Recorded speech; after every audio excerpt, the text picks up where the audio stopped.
got a new sponsor, the Health Blaze. All the information is in the description. Use the promo code above. Goodfellow One Boxing at 18% off of all their natural products from deodorant, pomade, toothpaste, and much, much more. And they have additional discounts on their website as well. That's thehealthblaze.com. Starting December 20th. That promo code is good for 18% off. We go. All right, man. We back. Goodfellow Sports TV. We in the building. Appreciate everybody for checking in. Make sure you hit that subscribe button, bell icon button. Won't miss another video. Don't forget, we on all social media, Facebook, Instagram, Twitter. And also, you can reach out to my email. All those links or information is in the description if you need to get in touch with me for a video request, question, business inquiry, or whatever the situation may be, man. You can tap in with your boy. But, hey, let's talk about this situation. I'm looking through Twitter and seeing a post saying that Demetrius, Andrade, and Canelo, they fighting, okay? They sound like that's the route Canelo want to go. Canelo don't want to fight Triple G. He don't want to give Triple G another payday. But eventually, if they both keep winning, with Triple G a fight Jaime Munguia, and if Jaime Munguia wasn't fighting Triple G, I didn't know the Canelo thing was coming. But if he wasn't fighting Triple G, then he was supposed to fight Jesse Vargas, from my knowledge. So my whole thing, what intrigued me about the post and why you see Jermall Charlo here is because if Demetrius Andrade win the fight, he get the WBC Diamond Belt. Now, this belt, it's got the WBO owned by Demetrius Andrade, IBF and Super WBA middleweight title held by Canelo Alvarez. Now, Canelo hosts the franchise championship title, but that can't be won. Only thing they can do is give Boo Boo the Diamond Belt, the same Diamond Belt that Dillian White got. Now, Dillian White, you know, he had to fight 2 title eliminators, at least one, per WBC Diamond rules. So, Andrade had to fight 2 title eliminators, and he can become the mandatory for Jermall Charlo if he beat Canelo Alvarez. And that's a big if, because at the end of the day, I feel that you need to knock out Canelo Alvarez. And Floyd Mayweather pitched a shutout, in my opinion. I don't think he lost one round. It wasn't close. He still got a 6-6 scorecard from one of the judges, was C.J. Ross or Allie Bird. But Demetrius Andrade, I'm not saying that he Floyd, but he's probably the closest guy that can do some of the things that Floyd did in the ring, you know. But I just think that Canelo-Floyd fight just showed how special Floyd was. How Canelo making all these fighters look stupid, slipping and dipping, and they having a close fight. Floyd won by a green country mile. Shout out to Michael Duncan. You know, if people remember the movie, he in Rest in Power. But he won by a green country mile. Now, and my question is this. See, Canelo had no thoughts of fighting Demetrius Andrade. He thought he was about to finesse Kovalev and bring Kovalev down to 172 pounds and put a rehydration clause on him. That's what it was. I got that from a really good source, okay? And Kovalev wasn't going for it. Kovalev at least wanted $12.5 million that Danny Jacobs was guaranteed to fight Canelo. The Zone wasn't going to pay that, probably because Kovalev don't have a big name. They want the Triple G fight, so they don't have a budget for another fighter coming on a platform and then, you know, beating Canelo and then walking away. They can't control him. Okay, if somebody beat Canelo, they wanted to be a guy on a platform, a la Danny Jacobs, Demetrius Andrade, blah, blah, blah. But if Canelo even thought about fighting Demetrius Andrade, maybe he would have sent the check to Jermall Charlo, let him hold on to that WBC title, and he would have been undisputed. Now, he ain't undisputed no more. He didn't lose the WBC title off a fight. He got stripped of it. And they did a fancy way of coming up with that honorary franchise belt. That's what it is. It's the same little thing that Mikey Garcia got for getting stripped or giving one up. He got stripped of his WBC lightweight title. The Emirates, whatever it's called. The Emirates is an honorary title. The franchise champion is the same as the Emirates. It's an honorary title. You can't touch it. It's an intangible. You can't touch it. So if he beat Demetrius Andrade, he ain't no fucking undisputed. Because Demetrius Andrade win, he get a diamond belt. That ain't no fucking undisputed. So now you fight Demetrius Andrade for not undisputed. What sense do that make? And then you can't rationalize and finesse me and say, "Whoa, Canelo really undisputed." No, he got stripped of his WBC title. I read the Dan Rayfield article. Well, Mauricio Suleiman, Eric Gomez, all Golden Boy, all acknowledged that Canelo got stripped of his title. Now, will they pay Jermall Charlo some money to let Canelo get that title back, or will they reverse the call? The WBC do some shit like that. They make up a rule. They're working it up right now.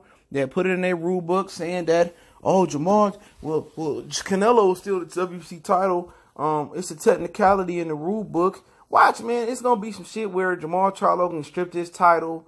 is going to come up with an adverse drug test, or they going to try to get that title to Canelo and make it for Undisputed, because Canelo is probably going to beat Demetrius Andrade. I feel Demetrius Andrade got the best chance at middleweight to beat Canelo Alvarez because of his length, his boxing ability, and now he should have just fought Demetrius Andrade after he beat Walter K because he wasn't back. Now, looking at his footwork, people saying, well, he looked sloppy versus, who the fuck he just fought? He looked sloppy versus, I'm about to call the boy Spilka, versus Salucky. Salucky didn't win a fucking round. Okay? Salucky couldn't get touched. He dropped Salucky in the first round, established that he can hurt him, and Salucky couldn't touch him. He had to worry about the speed, the footwork. Like, I don't be listening to what people say, man. People don't know shit about boxing in my Roger Mayweather voice. You know, my whole thing about it is, how they gonna finesse Jermall Charlo out the WBC title? That's my question. If he stay clean, they can't do shit about it. But they gonna try to finesse. They gonna try to give him a check. They gonna try to cut him a check. If Canelo fight Demetrius Andrade, I just feel like they gonna try to make it for all the belts. And Jermall Charlo better not cave in. They could be like, okay, Charlo, we'll give you a media shot at the real Benavidez winner at super middleweight. You can fight Undisputed, and then you can fight the winner of that, and you can move up. We'll give you our WBC super champion title. You can move up and fight one of them, and you could be the interim at middleweight. You can always come back down. And I ain't trying to get them no idea, but they'll do it. How they gonna get Jermall Charlo out the middle of this? Because Canelo might as well have beat Jermall Charlo, came back, fought Demetrius Andrade, and fought fucking Triple G next September. And then he could have moved up, fought Callum Smith, and retired. See, he got bad knees. Canelo is on his way out. And I told y'all, Mikey, Terrence Crawford, Lomachenko, Canelo Alvarez, all thinking about retirement. And one of the last fighters I heard talk about retirement, he ended up retiring in the 3 fights he was trying to retire. It was 3 to 4 or 5 fights he had left. Lamont Peterson said, I got 3 or 4 or 5 fights left. I can't remember what it was. And then I'm retiring. Guess what?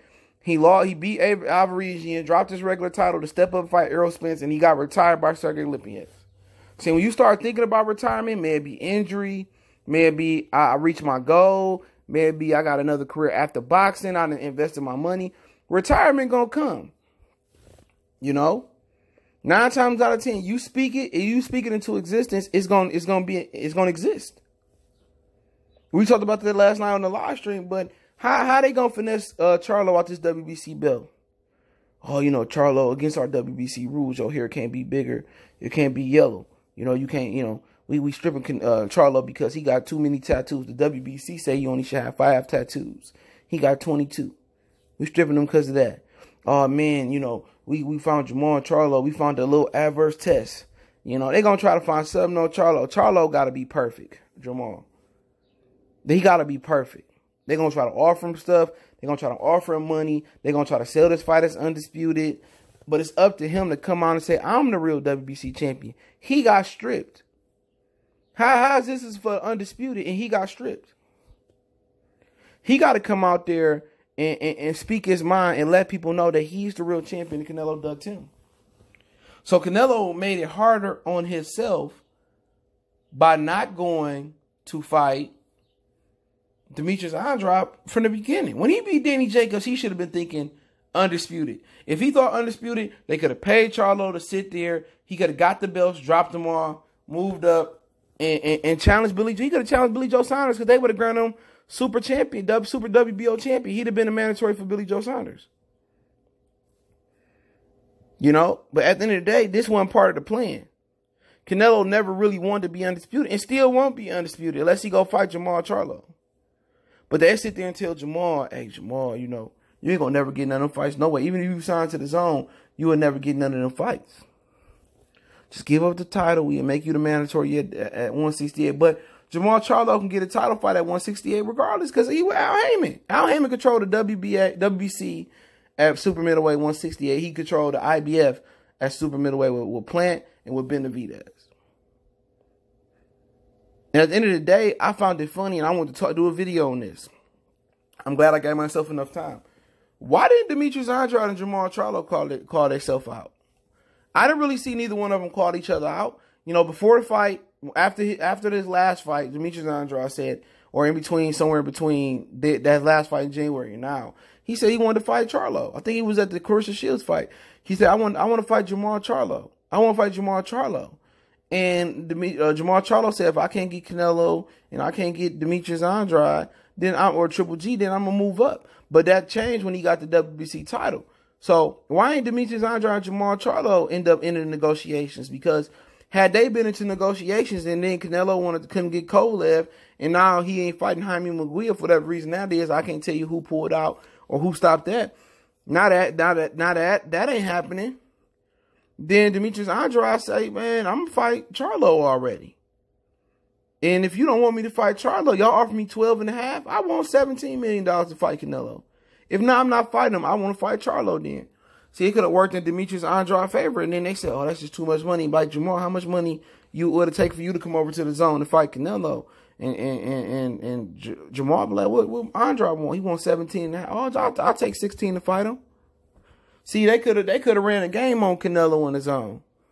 Or they could have simply boxed him out and say, man, we don't need Mexico. We didn't need the Mexican.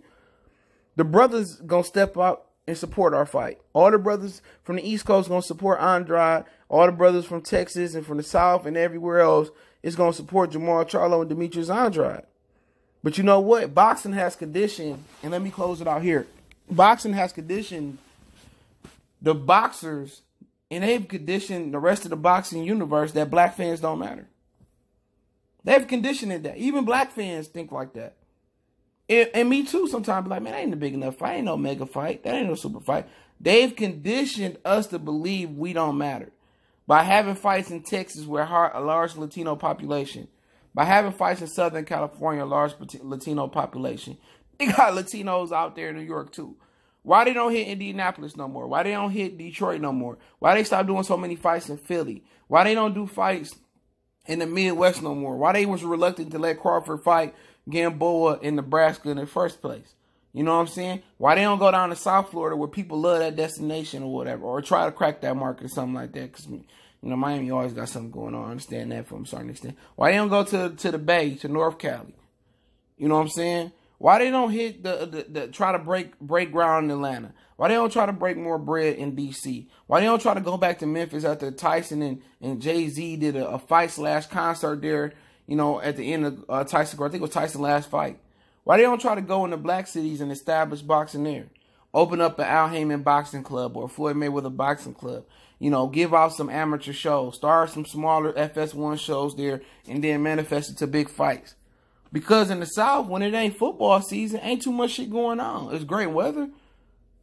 But, like I said before, they condition us to believe we don't matter in the sport of boxing. They've conditioned the Mexicans, the Arabs, the Indians, all type of fight fans that black fighters don't matter. We can't sell a black versus black fight. Because if that was the case, if they believe black fighters really sold, then everything wouldn't be off the strength of where the Latinos are. Everything wouldn't be off, Crawford and Errol Spence, it'd happen.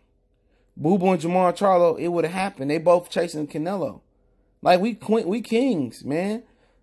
Kings should be fighting other kings, and y'all should run the price up on Canelo. Y'all should unify 2 belts, and then the winner can run the price up on Canelo. If it's close, run it back again. Make Canelo wait. Make Canelo create your own market. But a lot of these black fighters scared to create their own market. They scared to fight the best. You know, they say they bosses. They say I got a promotional company. But guess what? It's a white man behind them pulling the strings. It's somebody telling them, oh, don't take that fight. Take this fight. Don't take the hard fight. Just take the easy route. Remember, Adrian Broner took the hard route and fought Madonna. He went on his way, and Mayweather said, I think Adrian Broner should stay on the plan PBC got for him. You know what I'm saying? But Adrian Broner ain't got no regrets because he did it his way. He deviated from the plan, and he went to do it his own. But too many fighters, they stay on code. They stay on the plan. They probably believe they can beat a particular fighter, but then the white collars talking them out of it. Real talk, Demetrius Andrade and Jermall Charlo should fight and create their own market. They really should. You know? But it's hard to tell Demetrius Andrade to walk away from a payday like that. He might get 12. 12-5 to fight Canelo. That's 3 more in this contract. 3 times what his contract is worth per fight with the zone, which is $4 million reportedly. So you can't knock him, man. So I'm behind him 100%. Some questionable shit he said. It is what it is, but I'm behind him. He a brother. I'm rooting for him. I think he the biggest threat to Canelo with the division. Wish he could pop a little harder, but it is what it is. Let me know what you guys think. What they gonna try to pull on Jermall. I think they're gonna try to strip him or something. But hey, it's Goodfellas Sports TV. Don't forget we on Facebook, Instagram, Twitter. You can reach out to the email. If you have a business question, inquiry, sponsorship, or video request, continue to share the videos. Don't forget to check out our sponsor, The Help Blaze, at thehelpblaze.com. Promo code Goodfellas1Box get you 18% off their 100% all natural products. Continue to share the videos. I appreciate the love and support, man. Keep tapping in with your boy. If you're from the Detroit area, check out my other channel, Motor City Sports Talk. We talk more news and more sports. And I'm improving that channel and putting new content out almost on a daily basis. Share the videos, man. Hit the subscribe button, bell icon button. Appreciate the love and support, man. And let me know what you guys think about the video and what they're going to try to pull on Charlo.